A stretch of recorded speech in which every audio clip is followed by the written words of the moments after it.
easier to do this vlog every day than to do it every other day, even though it's really exhausting sometimes when you do it daily, but you're just on this roll, you just do it. And as in yoga, when you don't do it for a while, for a couple of days, it's really hard to get back into it.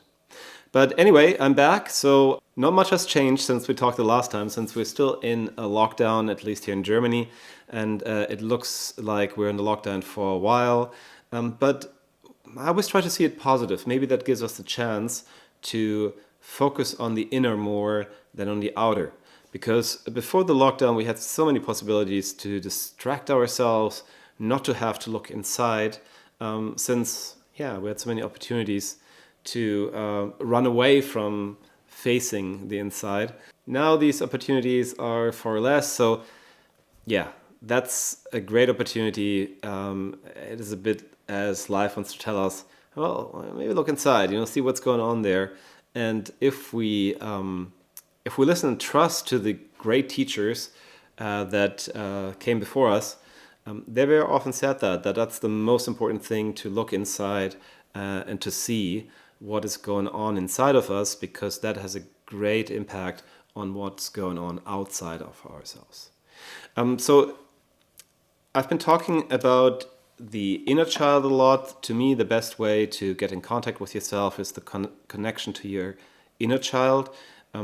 So envision yourself at a young age, 5, 6, 7, and start a conversation. It's also good to pick an image of yourself at that age and see if you can build up a relationship with that inner child. And that part of yourself might tell you things that you didn't expect, but that you secretly kind of wanted to do. And it will take a little while until this child in you trusts you, because we're all taught not to listen to that part of ourselves. We are taught and programmed to listen to our minds, and much less to what we feel is more the inner child. And so it will take some time to build up that relationship. But if you want some help and you're interested in a book about it, this is a great book by John K. Pollard III, Self-Parenting. So I'll link it below. It's written in a really easy way to understand how the whole thing with the inner dialogue starts, that as children we have our parents, and then we have obviously us as the child, and we want to do things our way, and then they tell us how to do things, and that's when the inner judge also starts. That would be the voice of our parents that still is in our head in a way, and tries to be is sane, but is also, and can be really helpful also. I don't want to put it down and say don't listen to it, but also listen to your inner child, because that's the part that is usually not steering the ship. It's the parent, since we learned that at a very young age.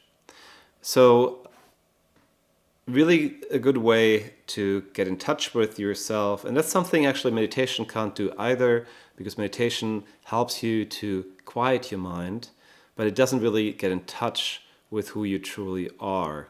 And that's why that's not the ultimate solution. It supports everything else, but it's also good to get in touch with that inner part of yourself that was neglected probably for a long time. So as I said, it might take some time to get this relationship going, because your child, well, mine was pretty disappointed, and that's probably the mild way to say it, because I didn't listen to it for so long.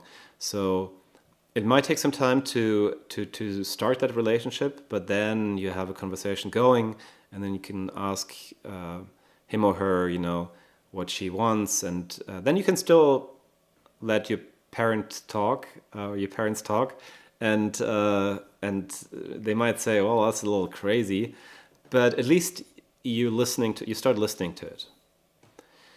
So that's a great way to get in contact with yourself. And now at the moment we have some quiet time to do that. So why not use this opportunity? Because to me that's a great source of unhappiness in the world. That child that had an idea what it came here to do. That obviously implies that, yeah, I do believe that we have a mission that we have to fulfill. Let's imply this is really true, then the child has the connection to that. So if we are in contact with the child, it can help us to find that part that we might be missing to really be fulfilled and find happiness, because our mind thinks, our inner parent or inner parents think that they know better. So that's it for today. I'm back. I'm happy to be back. Too long, it has been too long. I've been missing you guys. So good to be back. So I see you guys tomorrow. Thanks for being here. And if you like what you heard here today, please like and subscribe because it helps the channel. I see you guys tomorrow. Bye for now.